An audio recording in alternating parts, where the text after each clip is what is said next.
good morning, good evening. This is Light of Vichwa that you're watching or listening. I have a very special guest today, and this topic I haven't really covered much, but I am going to be maybe asking Sadia again and again to come and educate us on this topic and this area of our life that we should all be aware of. So before you go into that and listen and watch this amazing woman on the other side, not on the other side of the world actually. I am in East Coast and you are in Florida, right? Correct. So I hope you have subscribed to my channel. If you haven't, please do so. Light Up with Shwa. It's a podcast. It's a weekly podcast on conscious living and parenting. So what Sadi is going to tell us is part of our, we should be aware and we should be conscious of this. So you can find my channel on YouTube, Facebook, TuneIn, iTunes, and all the usual platforms. It's on Instagram as well. But do visit my website, lightupvichwa.com. This is part two with Sadia Sindhu. Thank you. Okay, say your company's name again, please. It's Lakeview Capital Partners. Okay, all right. Thank you. All right. So, how do you teach your children? Have you taught your children to be financially savvy or aware? I mean, it depends how old are they. I don't know. I didn't even ask how. So I have a 17-year-old and a 14-year-old. Oh, yes. Okay. So are they experts? So what I try to do is I wouldn't go as far as saying experts because there are teenagers. Okay. But what I do is I try to plug it in where I can, in where it makes sense. And I think, and I've taught classes as well. I've done, I've taught children from different ages in different schools as well. I've done libraries, educational seminars at libraries. Mm-hmm. But I think that you have to start with something as simple as needs versus wants, right? Mm-hmm. And at a younger age, you mean? Yes. Okay. You might ask them, hey, they say, I need this. Do you really need it? Or do you want it? Okay. So there's a difference. Okay. And you have to show them. I think children see, it's all about perspective, right? Sometimes I can tell you things that look very shiny, you get attracted to the shiny objects. But when you come up close, it's a whole different, you see it in a whole different perspective. So, I've sat with clients that make a lot of money, but when you spend as much as you make, it doesn't look so great on paper. So it really is something that we need to have a conversation with our kids. We need to tell them, just because someone might look like they're living the lifestyle, you have no idea what their financial life really looks like. So, but then before even getting into that depth is really having them understand, things as simple as the needs versus wants. Can you give an example for that, for the kids? Sure. Yeah. I mean, if my son says that, he wants a pair of $200 plus sneakers, right? Because it's the next new thing.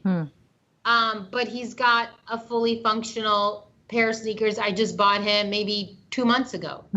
You see what I'm saying? So or the technologies, the video game consoles, the latest iPhone. I'm talking about, whether it's, clothes, things like that. So those all are things that you can just start with. Because if you just tell them, look, you have to plan and budget, and sometimes even work for it. So how do they receive all what you teach, or when they see you, are they aligned with that? Do they appreciate that? Are there any challenges? 3 questions. I mean, I think that in some ways, it's both. It's, okay. It could be, of course, I'm seeing as the parent who's not going to budge and say, no, right now, I just think you just don't need it. And so if anyone who has a teenager, they know it's not going to be perceived as you being the responsible parent. Okay. You're going to be seen in a negative light, as we all know. Right. It's not easy, but it's something that we have to do to prepare them for adulthood. So how do you do that? Are you a strict parent or a permissive parent? I mean, now it's coming to you, your parenting style.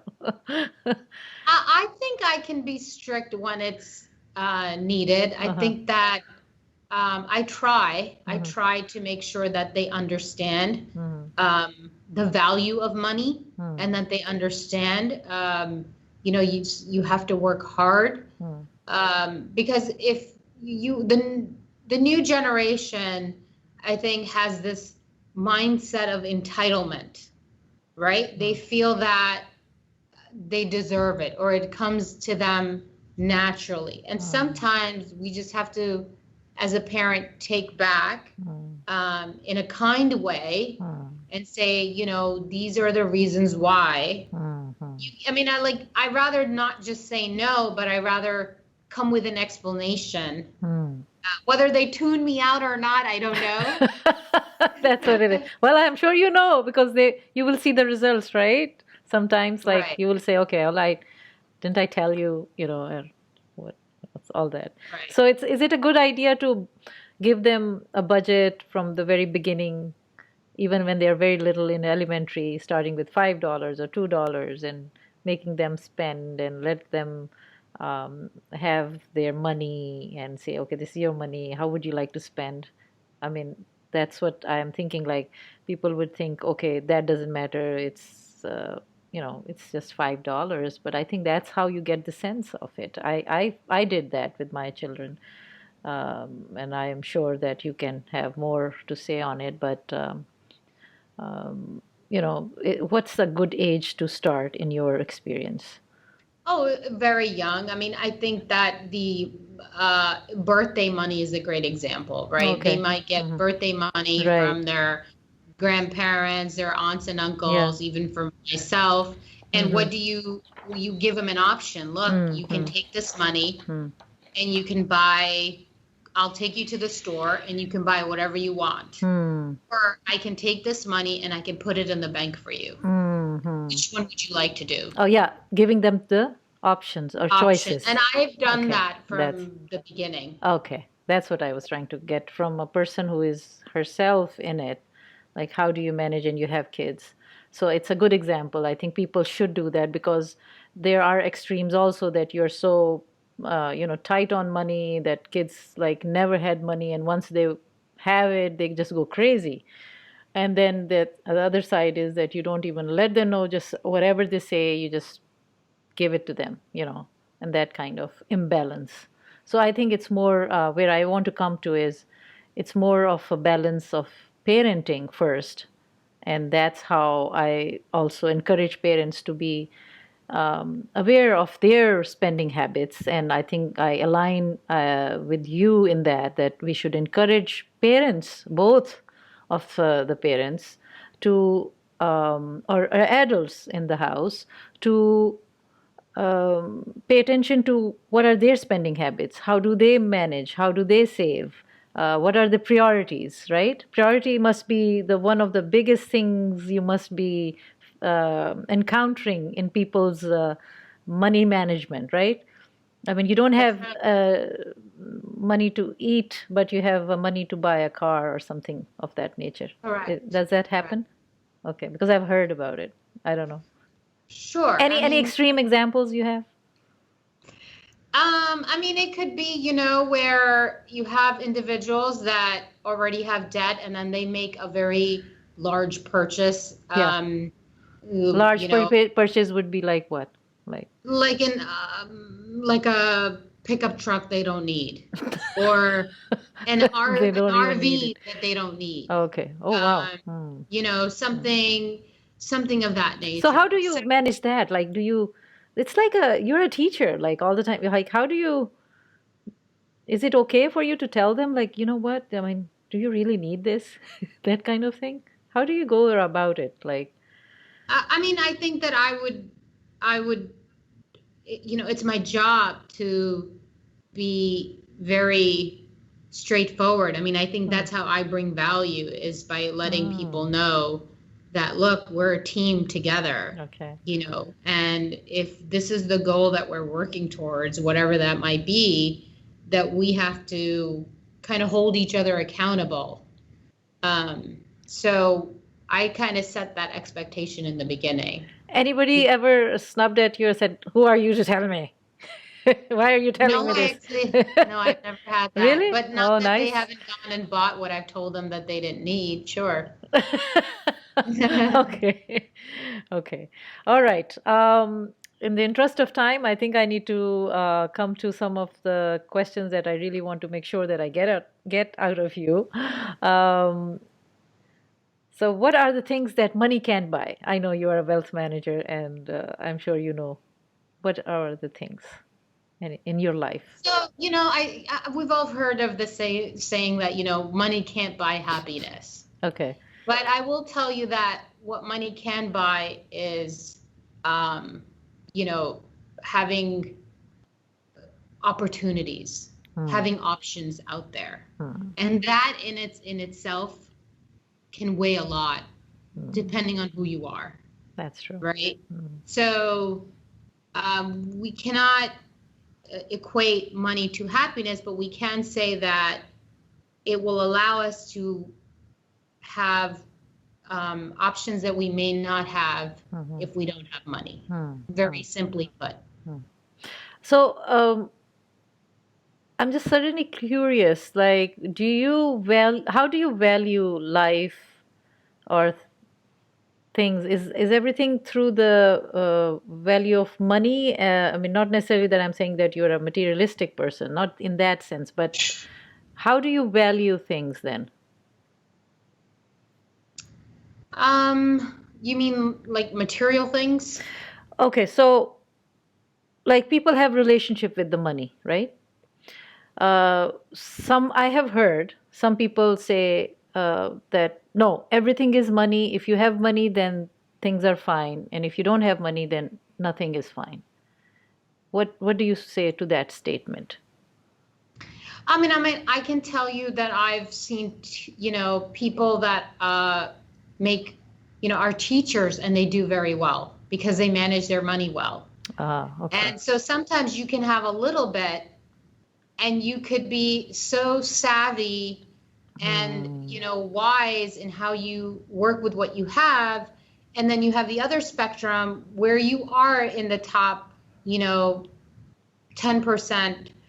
in terms of income, household net worth. And then but you also have a horrible way of how you spend your money. So you might be in debt, you have multiple mortgages, and so it's comes back to management, basically. Yes. Correct. Okay. And that can make you happy or sad, because if you're in trouble, obviously you are not happy. And if whatever you have, and if you're managing and you're not under any stresses and pressures, then I guess you're happy. I guess. All right. So what do you like about yourself? What do I like about myself? In whatever, like your money management skills, something that you like about yourself. You have to have something that you like about yourself, not others. Not others, you.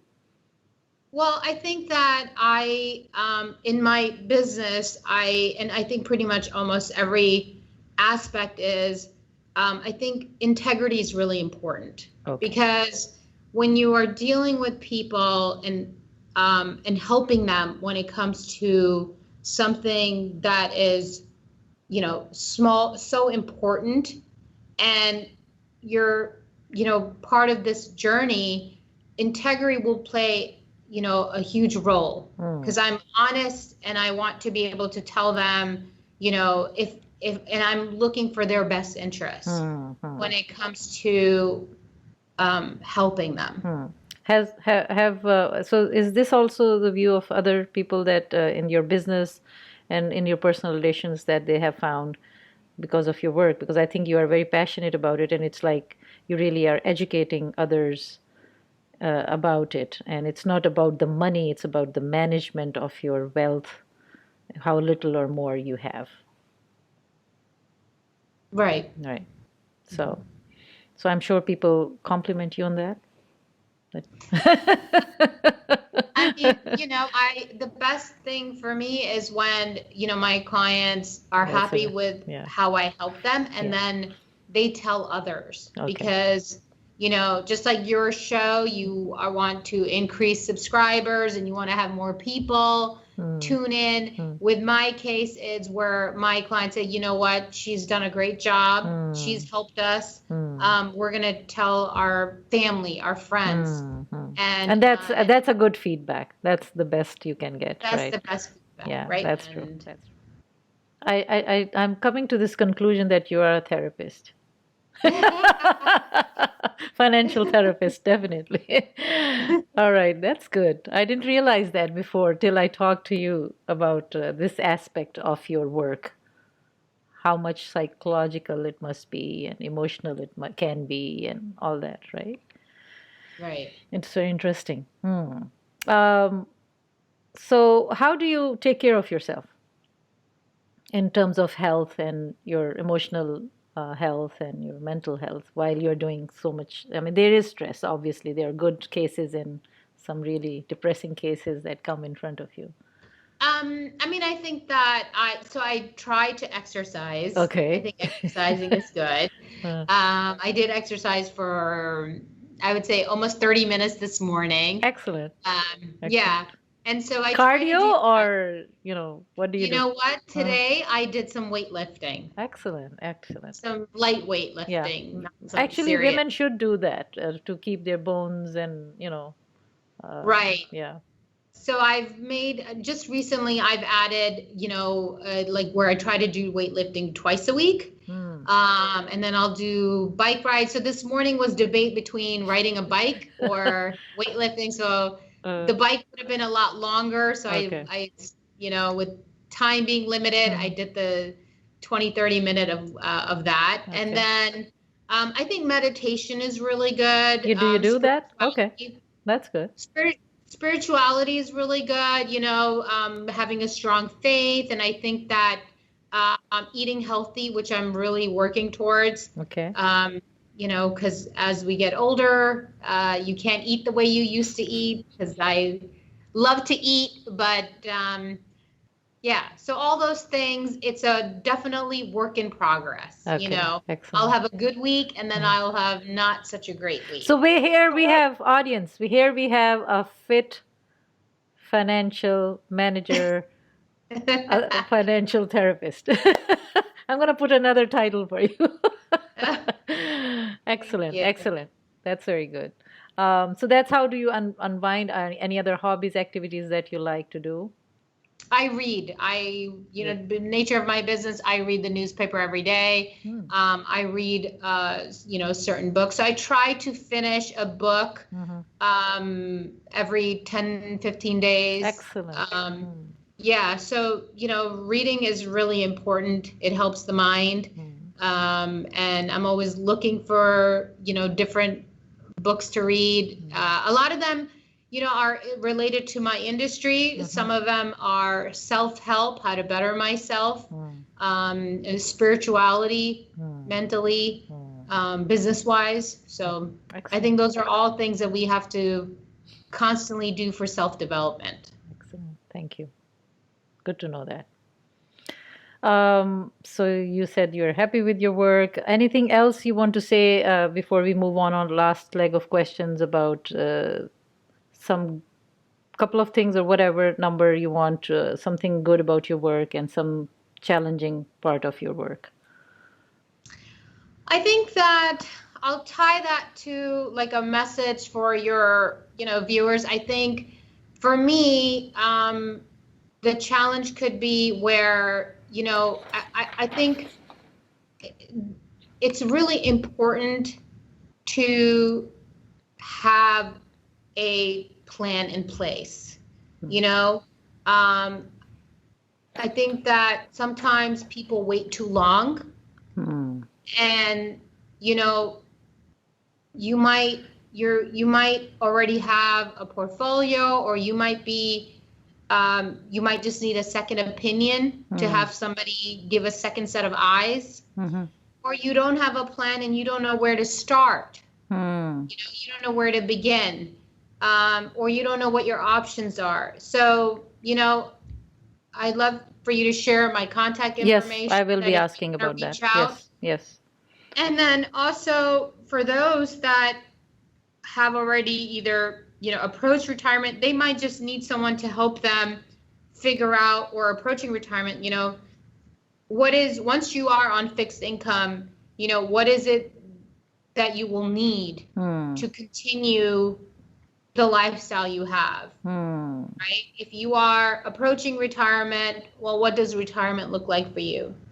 If you are approaching, God forbid, you had some difficult life events and you're now thinking about looking at all of your assets, what you have, and you're now, sole responsible of your finances, and you're kind of in this emotional moment in your life where you don't know what to do. And I think that the best thing is to reach out to someone and have them walk through a plan, to figure out, to ask those questions, to make a diagnosis, and then possibly do implementation. So that's a good advice. Thank you so much. And I will leave your contacts in the show notes. And also, so how can what's the best way to contact you if somebody wants to? They can call me.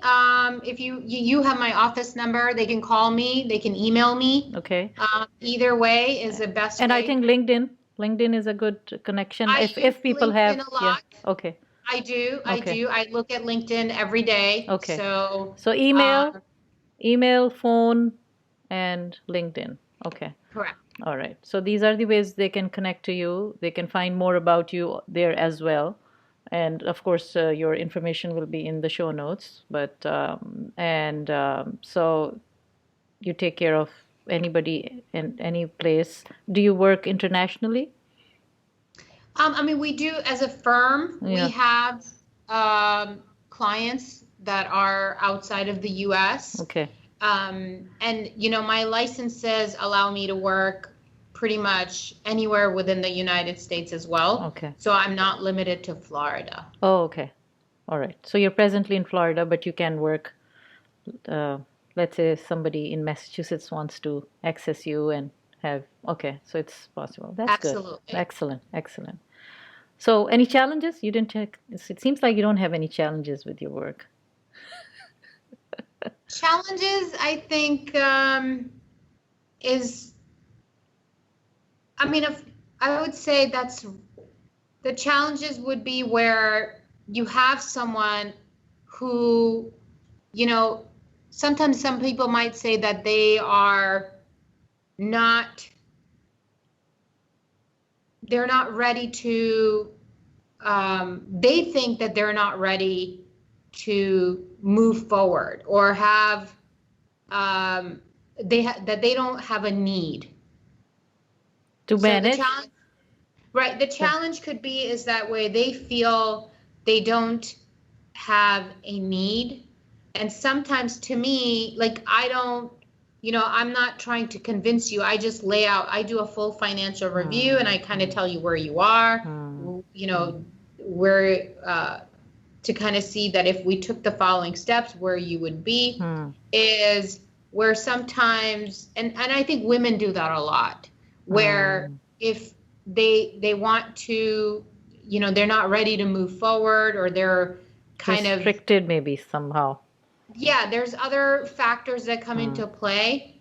So I think that could be. Okay. Is there a way that we can put it in few sentences, like when you do the financial review, what would I bring to you in order for you to do the financial review? And from there we move on? Is that how the procedure? So the process is that when I meet with you, let's just say I talk to you, Yeah. and then I do what I call a fit meeting. So Okay. in the fit meeting, I ask you a whole bunch of questions, sort of like today, how you asked me a bunch of questions. Okay. Okay. So I ask a whole bunch of questions, and to understand you, look at what your goals are, long-term, short-term, where you are currently in your life. What are the things top 3 things you want to accomplish. And then from that, I will determine whether they're a good fit for me and I'm a good fit for them. Because not always do I think that that we're a good fit. That's why it's called a meeting. Okay. So that's the initial meeting where you see whether there is something that you can help them with. Okay. Correct. Okay. And then if they're a good fit, you and I are a good fit to work together, then in that email, that follow-up email from that meeting, I will tell you all the things I need to do a full financial plan. Okay. So then you will send me, account statements, whether you have an investment account, you have 401ks, you have IRAs, annuities, pretty much, things disclose all our financial happenings, basically, salary, right. whatever. And then I take that information and I do a full financial plan. Then I host a meeting and I kind of show you, according to the goals that you gave me, according to what I got from our initial meeting, this is where you are, and these are my recommendations, and this is where we do a hypothetical portfolio as well. And then we just go from there. Oh, so I was going to ask, like, if somebody doesn't have goals, let's say they have all these assets and they have the salary and they have everything, but they don't know what to do, like how to plan for themselves. That's where you come in. That okay. Well, I'll tell you from the questions I ask, I always find out. Okay. Those questions always help me determine where do we stand. Okay. Yeah. I mean, what keeps you up at night when it comes to your finances, and usually people, I'm just a listener. Okay. So for that meeting. Excellent. Excellent. Anything else you want to say before I end our conversation with a few more questions? No, I was going to say, like I usually do the listening and someone else does the talking. So today is the other way around. So how does it feel? It's good. I mean, I think I'd love to have an opportunity to share, what I do and, what I bring to the table for individuals and families. Excellent. Excellent. All right. Ready? I mean, well, I thought that it was,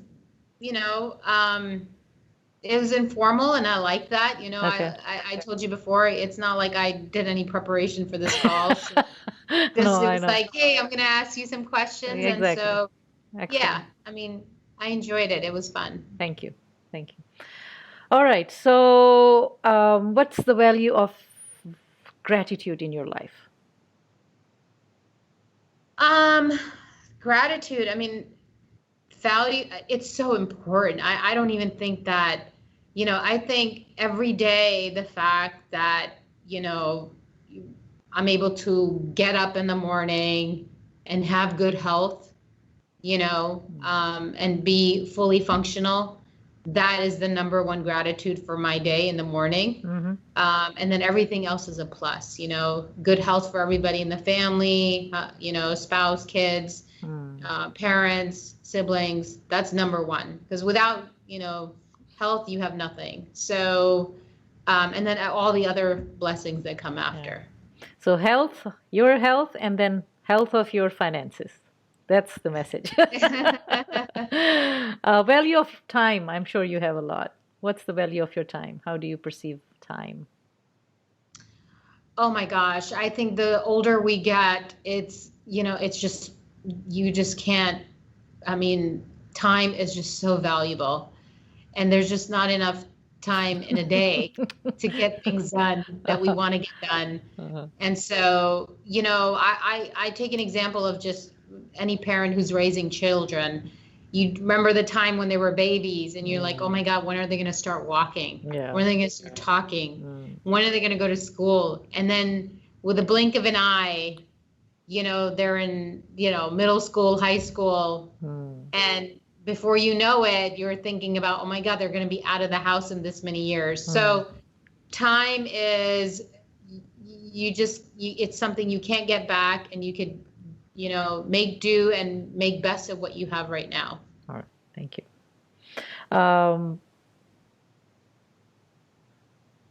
Do you believe in afterlife? Sure. I mean, I think that with our faith, with my faith, I mean, we feel that what we do in this lifetime is what we're basically planting the seeds right now, right? And I think that it begins with right now and how we treat each other on a daily basis, and how we,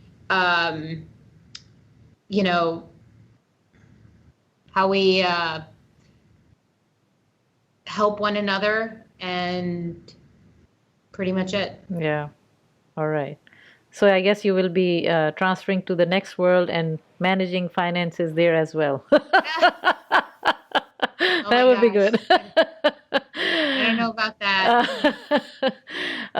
Have you found a purpose in your life other than what you do? Is that what do you think? What is the purpose of your life?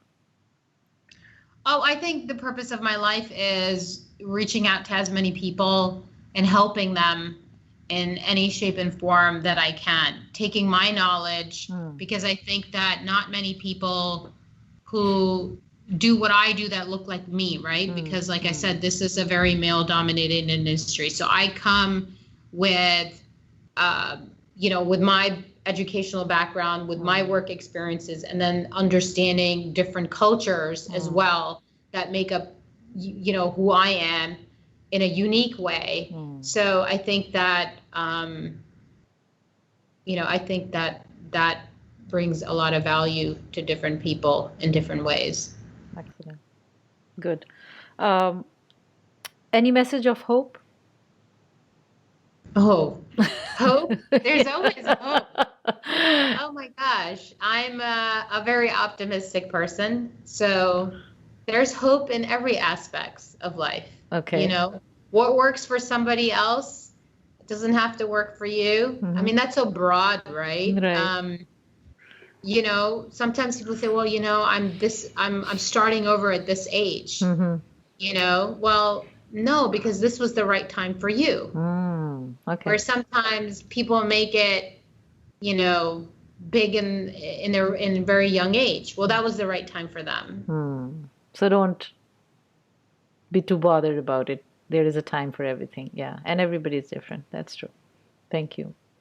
So my last question is, what lights you up? I would say my family. I think family is number one. Of all the things I do, at the end of the day, it's having that quiet dinner time with my family. Nice. So, like I said, everybody's in good health. Everybody's doing well. And, because time is so precious, right? So as much time I can get.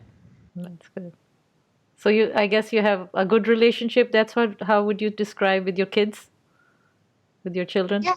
It's a cordial, friendly, or is it a strict mother? I think it's a combination. Okay. Of course. Okay. Yeah. All right.